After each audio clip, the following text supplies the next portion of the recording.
How do you manage a international worker in the Philippines when you're in America? So that's a big question that I get. You're going to want to use a couple of software tools that are going to seem very maybe intrusive to you as an American, but they're not in the virtual assistant world, and they're really not for anybody that works from home.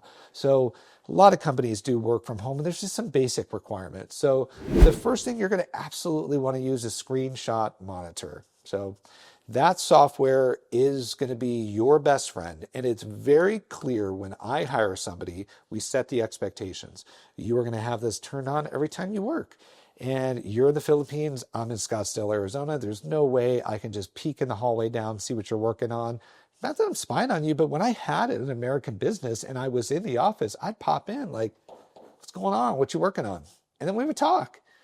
And at least I knew what was going on. We had this sense of community and connection. Screenshot Monitor will help you see what your staff is working on, not because you're spying on them, because you want to know what they're working on. Maybe they're not working on a project, but you can log in and say, oh, you're working on this. Can you pause that? I actually need you to work on this project for me, because they don't always know what priorities you have. So that it serves for that purpose too. We just know that they're working. Okay, let's be honest. I've had American workers work 2 jobs while working for me. So when I had positions where people had to go out in the field, we find out they weren't out in the field. They're actually working as a waitress. They were serving, and they were busy collecting a second job because they had full autonomy. So that just was a disaster when I didn't know where these young people were, 22, 23-year-olds. Like, oh, well, you're only paid me 45 grand a year, so I had to go get a second job. So sometimes your assistants aren't making enough money and they need to go get a second job. Be clear with them. Do you make enough money doing this? Do you have a need to go get a second job?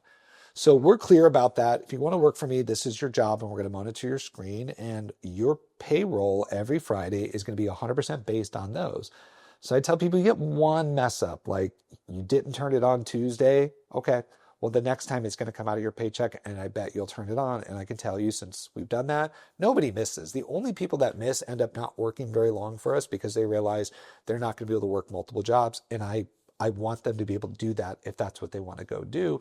It's just not what I'm looking for. So Screenshot Monitor. The second one is get another Zoom account. I'm on Zoom all day. So I have my Zoom, and then I have a second account that we call the War Room. That runs all day long, and then everybody logs in with their emails. Everybody's able to connect and have community. And when I first instituted that, there was some pushback. People were like, ooh, this feels invasive. Let me tell you, my office is at home, and it's I have no door on it. So behind the camera, it's a big open arch goes into a hallway to my front area. Somebody walks in, I better be dressed and I better be well presented, because my wife is home and she could have people coming over, and I got to get dressed. And I show up better when I know I could be seen. And the danger of working from home, sometimes we just work in our PJs, and sometimes we don't take a shower that day, and we just don't show up the way we would if we were going to be on camera. So put your employees, your international contractors, in the best position to succeed. We're going to monitor your screen, and we're going to see you on camera. Then they get to hang out with each other too. So it went from they didn't like it to they love it. Gives us some, we know we got to show up today. We're going to get dressed, and we're going into work today. And I will be honest, I've had some moments where I felt like maybe somebody was stepping in for my person, right? You could kind of tell that the question being asked was, you should be asking me this. There was literally one person who's no longer with me anymore, where it was, hey, Dave, can you remind me how to do this? And my first thought was, well, you teach everybody how to do that. You wrote the standard operating procedure on that. So I'm not sure why you're asking me, because normally I would ask you.